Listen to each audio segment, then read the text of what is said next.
Olá, investidores! Bom, nesse nosso segundo vídeo a gente vai continuar falando aqui sobre o fundo da Solis Portfólio Renda Mais. Mais especificamente, nessa sequência, vamos explorar aí um pouco da classe dos ativos Portfólio Renda Mais, né? Então a gente vai falar um pouco sobre o universo de crédito, esclarecer diferenças entre fundos setipados e fundos Portfólio Renda Mais, verificar quais são as garantias, né, que você como investidor teria direito em caso de default, em caso de calote. E por fim, vamos dar uma apimentada aí, vamos relembrar o que já foi crise do subprime, o que aconteceu nos Estados Unidos, que relação que isso tudo guarda com esse tipo de ativo. Bora lá? Nos últimos anos, aí, com um mercado mais desafiador para os ativos de risco, houve uma fuga para a classe de renda fixa em crédito privado. Para além da conjuntura econômica, no entanto, tem uma mudança estrutural na indústria. O crédito está migrando do mercado bancário e está indo cada vez mais para o mercado de capitais. Por isso, é importante a gente entender as diferenças entre um ativo de crédito privado,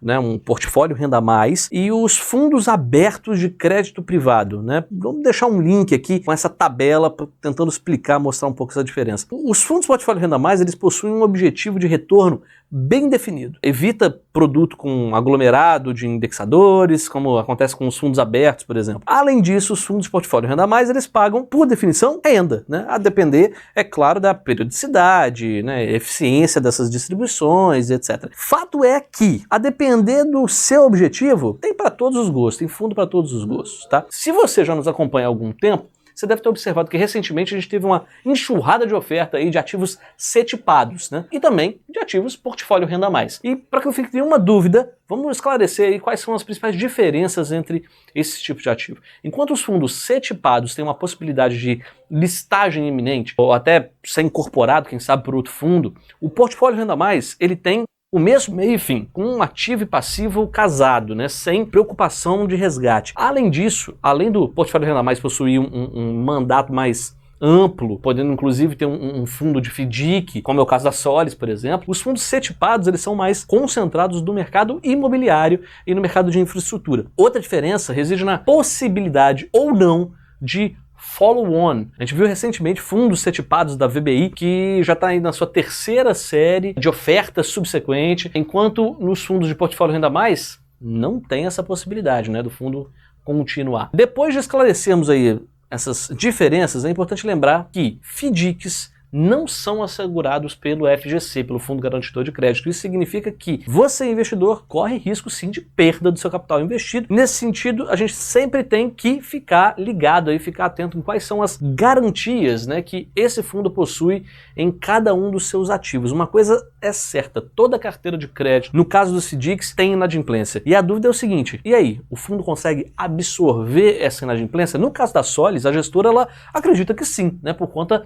da subordinação. Vamos falar um pouco sobre isso, então, como é que funciona esse esquema de subordinação, porque apesar da pulverização das duplicatas, né, perdas de crédito, elas são esperadas, especialmente quando se trata de cedentes e sacados, né, de pequeno e médio porte, que são exatamente o público-alvo da maioria dos FDICs, né, multicedente e multisacado. Para proteger os investidores das perdas, os FDICs eles dispõem de alguns mecanismos de reforço de crédito, sendo o mais comum deles a subordinação. O que é isso? O fundo ele emite diferentes classes de cotas com níveis distintos de senioridade, em que os investidores externos eles adquirem cotas seniors com prioridade no pagamento e o gestor, consultor de crédito, ele fica com a cota subordinada, que é a primeira a ser impactada pelos atrasos, pelas perdas da carteira de crédito, enfim. Desse modo, quanto maior a subordinação, maior a segurança para os investidores. A subordinação ela cumpre ainda um papel de alinhamento de interesses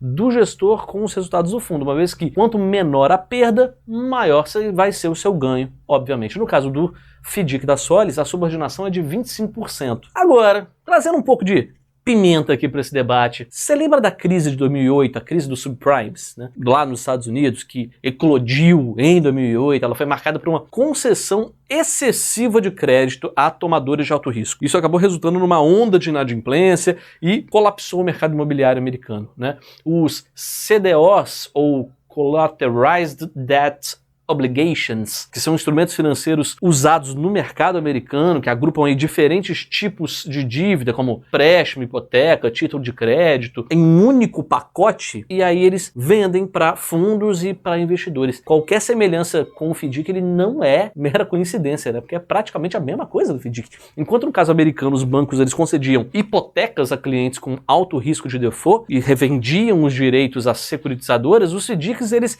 empacotam todo tipo de crédito, né? É importante lembrar que lá na crise do subprime, a carência de dados levou diversas agências, como a Moody's, a Fitch, a classificarem muitas hipotecas subprime como AAA, né, que é a nota mais alta em termos de segurança. Então, os instrumentos financeiros envolvidos aí, eles são bem complexos, né, mas o resultado disso tudo foi o surgimento de uma bolha financeira que acabou culminando na falência do Lehman Brothers, né, que era um dos maiores e mais antigos bancos de investimento do mundo. A gente aqui não quer levantar nenhum pânico, simplesmente alertar. É difícil fazer uma análise de crédito mais profunda sobre ativos que um FDIC possui dentro de uma carteira, ainda que os avanços recentes aí da resolução CVM 175 tragam algum tipo de segurança, é sempre bom ficar ligado, é sempre bom ficar atento.